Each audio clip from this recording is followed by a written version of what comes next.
राधे राधे। जय श्रीमन नारायण भक्तों, आप सभी प्रिय दर्शकों को देवउठनी एकादशी, देवोत्थान एकादशी या कहें कि प्रबोधिनी एकादशी की कोटि अनंत शुभकामनाएं एवं मंगल बधाई। भक्तों, आज हम आपको बताने वाले हैं कि साल 2025 में देवउठनी एकादशी कब मनाई जाएगी, देव को कैसे उठाएं, तुलसी पूजन कैसे करें, तुलसी विवाह कैसे करें, व्रत के दौरान क्या खाएं क्या नहीं, किन कार्यों को करें एवं कौन से ऐसे कार्य हैं जिन्हें आपको इस दिन भूलकर भी नहीं करना चाहिए। ये सभी जानकारी आपको केवल इस एक वीडियो के माध्यम से प्राप्त होने वाली है। इसलिए दोस्तों, वीडियो को शुरू से लेकर अंत तक पूरा बिना भगाए जरूर देखकर जाइएगा, जिससे आप इस एकादशी पर भगवान श्रीमन नारायण और माता लक्ष्मी जी की कृपा को अपने जीवन में आमंत्रित कर सकें। यह केवल एक व्रत नहीं, बल्कि जगत के पुनर्जागरण का वह क्षण है जब सृष्टि की प्रत्येक श्वास में नई ऊर्जा और नई चेतना का संचार होता है। 4 महीनों तक सृष्टि में जैसे एक मौन छा जाता है, देवता विश्राम में चले जाते हैं, शुभ कार्यों पर विराम लग जाता है। लेकिन जब यह पवित्र एकादशी आती है तो वह मौन टूटता है, क्योंकि इसी दिन क्षीर सागर में लेटे भगवान विष्णु अपनी योग निद्रा से जागते हैं और इसी जागरण से ब्रह्मांड में पुनः गति और मंगल का आरंभ होता है। कहा गया है, एकादश्यां हरिर्निद्रा त्यजते लोकहिताय वै, अर्थात एकादशी के दिन भगवान विष्णु लोक कल्याण के लिए अपनी निद्रा त्यागते हैं। यह वही क्षण है जब देवता, ऋषि, पितर, गंधर्व और समस्त चराचर फिर से सक्रिय होते हैं। इसलिए इस दिन को देवउठनी कहा गया है। देव अर्थात देवता और उठनी अर्थात जागरण। भक्तों, देवउठनी एकादशी का महत्व जितना शास्त्रों में वर्णित है, उतना ही भावनाओं में भी गहराई रखता है। यह पर्व न केवल भगवान विष्णु के जागरण का प्रतीक है, बल्कि हर उस आत्मा के जागरण का संदेश है जो अंधकार में भटक रही है। जैसे भगवान विष्णु 4 महीने की योग निद्रा से उठकर सृष्टि में पुनः स्फूर्ति भरते हैं, वैसे ही मनुष्य को भी इस दिन अपने भीतर की निद्रा अर्थात आलस्य, मोह और अज्ञान से जागना चाहिए। इस एकादशी का वर्णन अनेक पुराणों में आता है। पद्म पुराण में कहा गया है कि भगवान श्री हरि विष्णु आषाढ़ शुक्ल एकादशी के दिन क्षीर सागर में शेषनाग की शैया पर शयन करते हैं।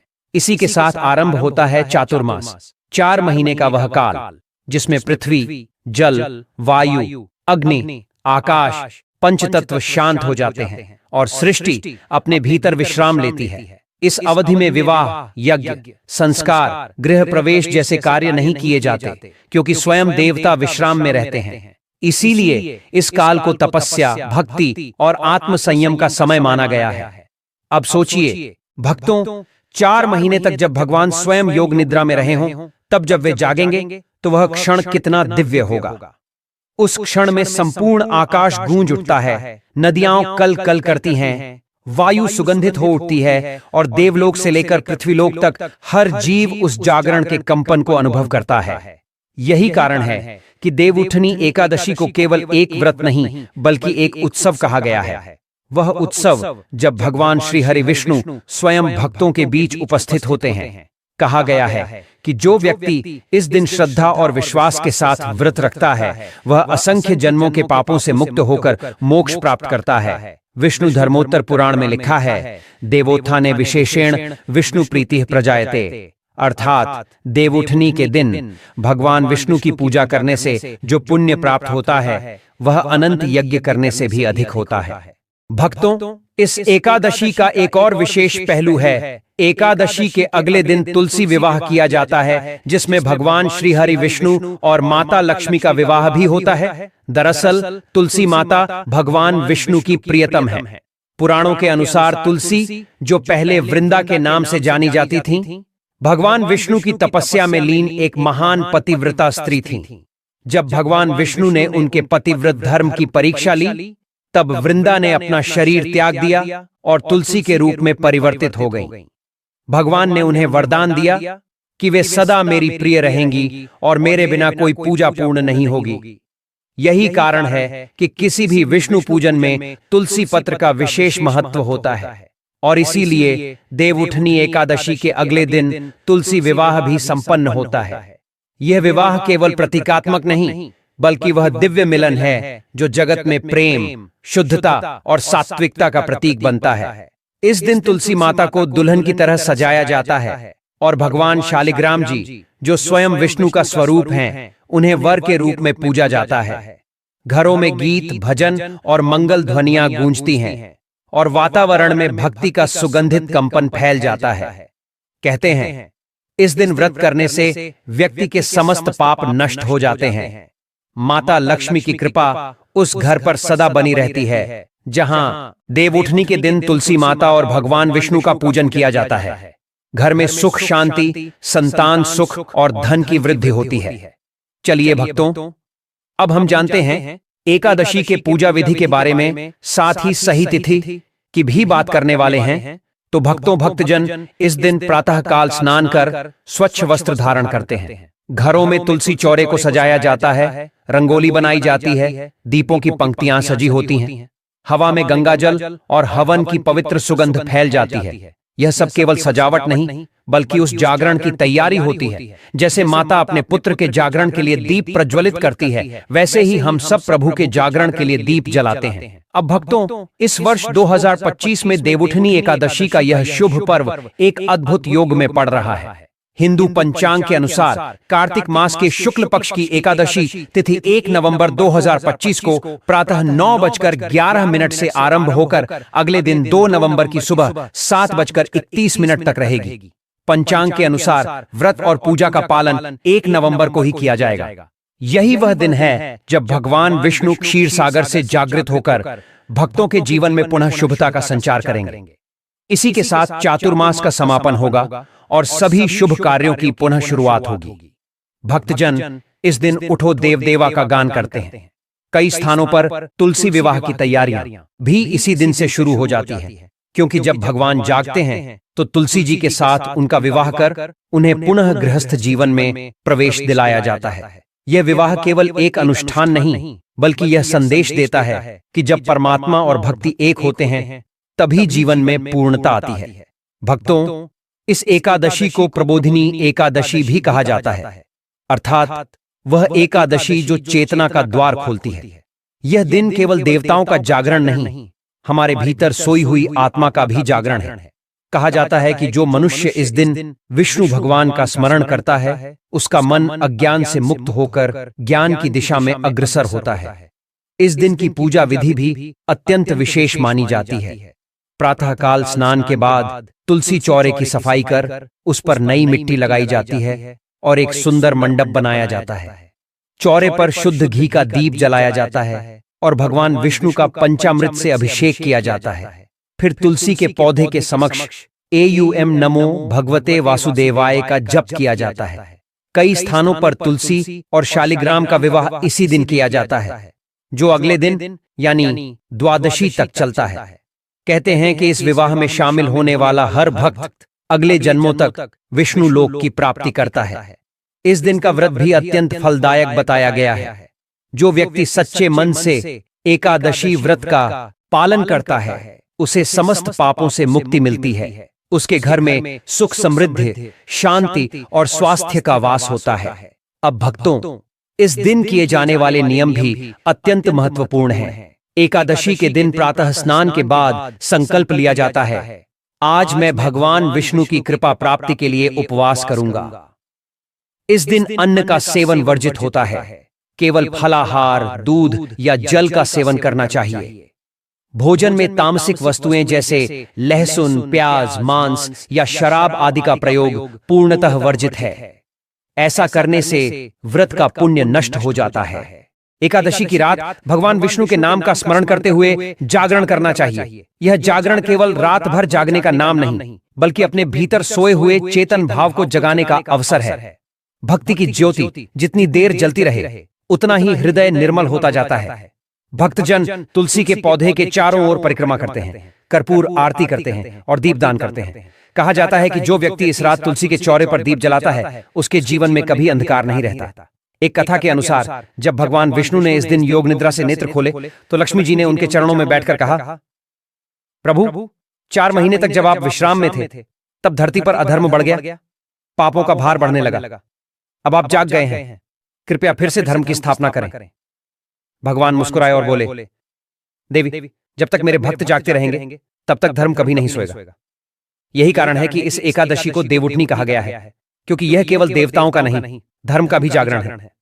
भक्तों, इस दिन गाय, तुलसी, सूर्य और विष्णु, इन चारों की पूजा का विशेष महत्व होता है। गाय में सभी देवताओं का वास माना गया है, तुलसी भक्ति की प्रतीक है, सूर्य जीवन के दाता हैं और विष्णु पालनहार हैं। जब इन चारों की आराधना एक साथ होती है तो समस्त जीवन में समृद्धि का संचार होता है। देवउठनी के बाद द्वादशी के दिन तुलसी विवाह का पर्व मनाया जाता है। इस विवाह में तुलसी को दुल्हन की तरह सजाया जाता है, पीले वस्त्र पहनाए जाते हैं और भगवान शालिग्राम को दूल्हा बनाया जाता है। संगीत, आरती, मंत्रोच्चार और भक्ति गीतों के बीच यह विवाह संपन्न होता है। इस विवाह का महत्व इतना है कि जो व्यक्ति इस विवाह में सम्मिलित होता है उसके जीवन में दाम्पत्य सुख और सौभाग्य का वास होता है। देवउठनी एकादशी का एक और आध्यात्मिक अर्थ भी है। जब मनुष्य अपने भीतर की नकारात्मकता, आलस्य और मोह को त्याग कर आत्मिक रूप से जागता है तो वही असली देवउठनी होती है।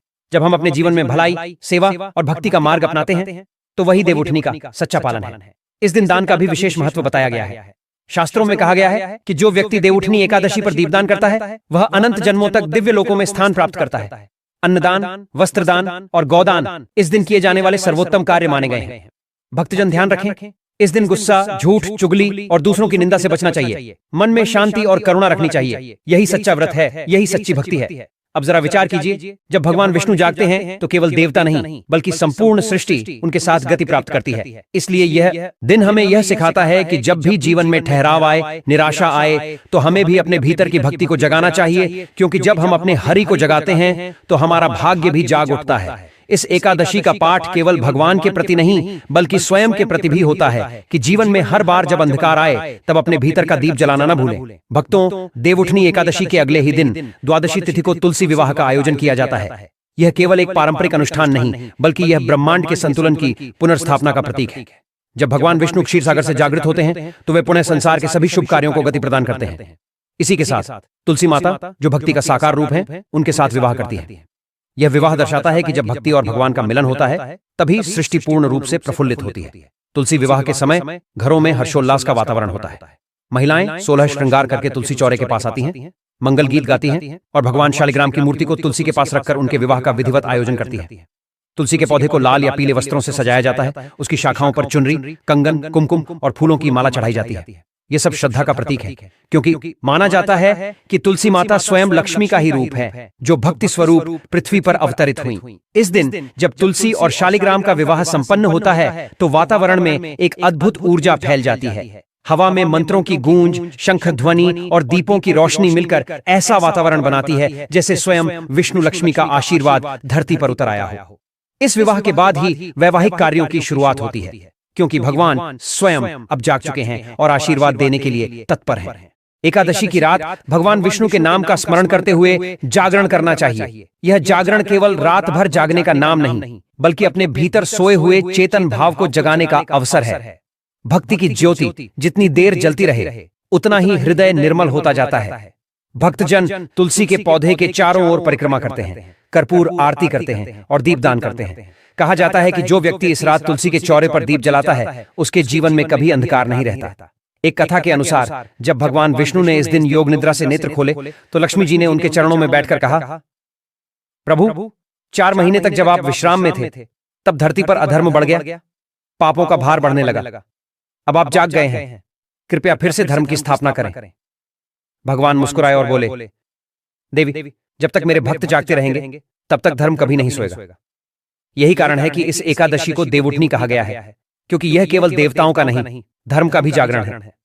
भक्तों, इस दिन गाय, तुलसी, सूर्य और विष्णु, इन चारों की पूजा का विशेष महत्व होता है। गाय में सभी देवताओं का वास माना गया है, तुलसी भक्ति की प्रतीक है, सूर्य जीवन के दाता हैं और विष्णु पालनहार हैं। जब इन चारों की आराधना एक साथ होती है तो समस्त जीवन में समृद्धि का संचार होता है। देवउठनी के बाद द्वादशी के दिन तुलसी विवाह का पर्व मनाया जाता है। इस विवाह में तुलसी को दुल्हन की तरह सजाया जाता है, पीले वस्त्र पहनाए जाते हैं और भगवान शालिग्राम को दूल्हा बनाया जाता है। संगीत, आरती, मंत्रोच्चार और भक्ति गीतों के बीच यह विवाह संपन्न होता है।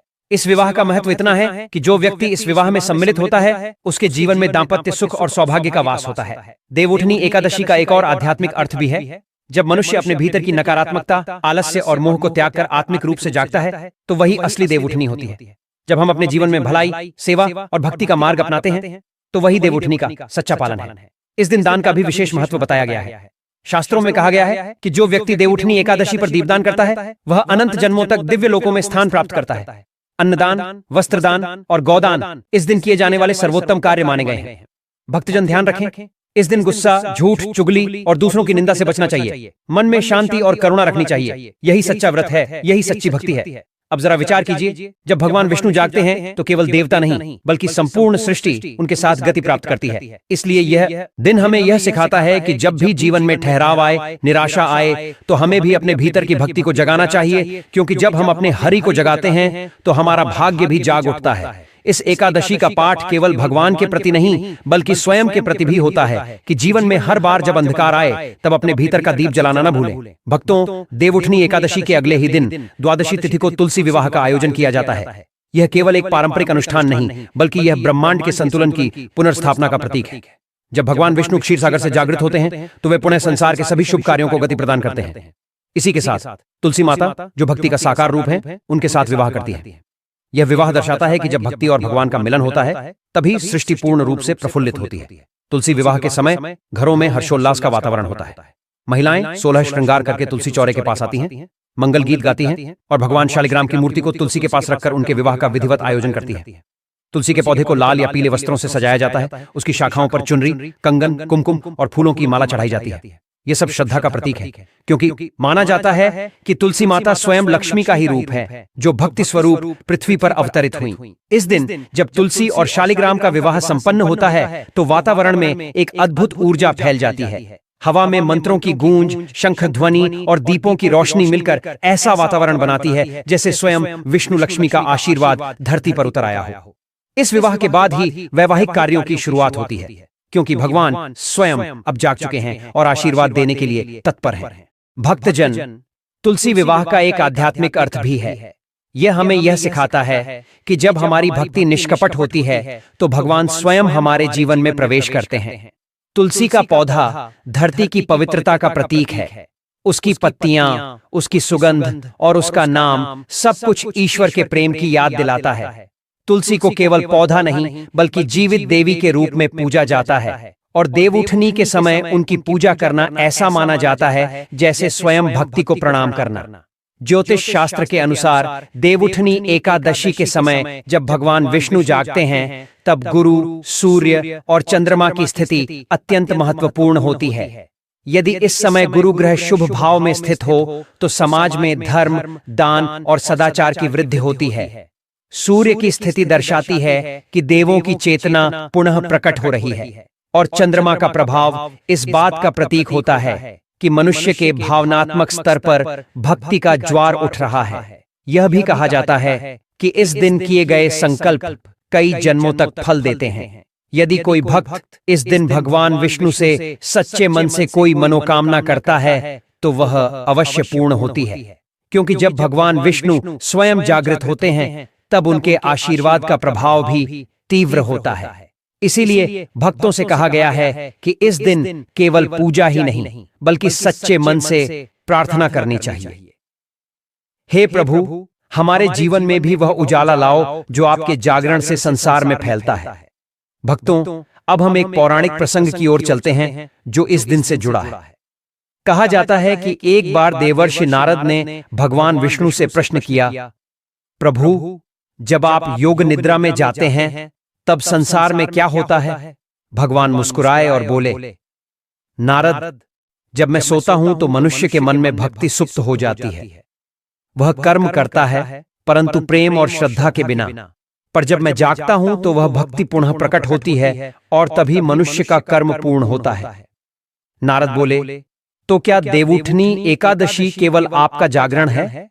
भगवान बोले, नहीं नारद, यह मनुष्य के भीतर छिपे हुए धर्म, प्रेम और भक्ति का भी जागरण है। यह प्रसंग हमें सिखाता है कि जब तक हमारे भीतर भक्ति सुप्त है तब तक हमारे कर्म अधूरे हैं, पर जैसे ही वह जागती है पूरा जीवन पूर्णता को प्राप्त करता है। भक्तों, देवउठनी एकादशी का यह पर्व केवल पूजा का दिन नहीं बल्कि यह आत्म मंथन का भी अवसर है। जब हम भगवान के आगे दीप जलाते हैं तो वह दीप हमें याद दिलाता है कि जीवन के हर अंधकार को मिटाने की शक्ति हमारे भीतर ही है। हमें बस उस दीप को जलाए रखना है, श्रद्धा का, प्रेम का और सत्य का। अब अगर हम इस दिन की ग्रह स्थिति की बात करें तो इस वर्ष 2025 में देवउठनी एकादशी पर चंद्रमा वृषभ राशि में रहेगा, जो कि स्थिरता और सौभाग्य का प्रतीक है। इस कारण इस वर्ष का देवउठनी पर्व विशेष रूप से स्थिर और फलदायी माना जा रहा है। जो लोग इस दिन व्रत रखकर भगवान विष्णु का नाम जप करेंगे, उनके जीवन में आर्थिक स्थिरता और पारिवारिक सुख की वृद्धि होगी। साथ ही सूर्य तुला राशि में होने से यह संकेत मिलता है कि इस समय संतुलन और सौहार्द का महत्व बढ़ जाएगा। समाज में प्रेम, सहयोग और सम्मान की भावना जागृत होगी। गुरु ग्रह की स्थिति भी इस बार अत्यंत अनुकूल मानी जा रही है, जिससे धार्मिक कार्यों में वृद्धि होगी और लोगों का ध्यान भक्ति की ओर अधिक आकर्षित होगा। देवउठनी एकादशी का संबंध केवल भगवान विष्णु से नहीं, बल्कि हमारी अपनी चेतना से भी है। जब हम अपने भीतर सोए हुए गुणों को जगाते हैं, करुणा, क्षमा, सेवा और समर्पण, तो वही असली देवउठनी होती है। इसलिए कहा गया है कि देव जागे तो क्या हुआ, अगर मनुष्य न जागा तो। इसलिए यह दिन हमें केवल बाहरी पूजा का नहीं, बल्कि आंतरिक शुद्धि का अवसर देता है। इस दिन तुलसी माता के पास बैठकर केवल पूजा ही नहीं, बल्कि अपने मन की सारी नकारात्मकता भी त्यागनी चाहिए। तुलसी की पत्तियों की सुगंध आत्मा को शांत करती है और वह हमें यह सिखाती है कि जैसे तुलसी हर परिस्थिति में हरी रहती है, वैसे ही हमें भी हर कठिनाई में अपनी भक्ति को हरा भरा रखना चाहिए।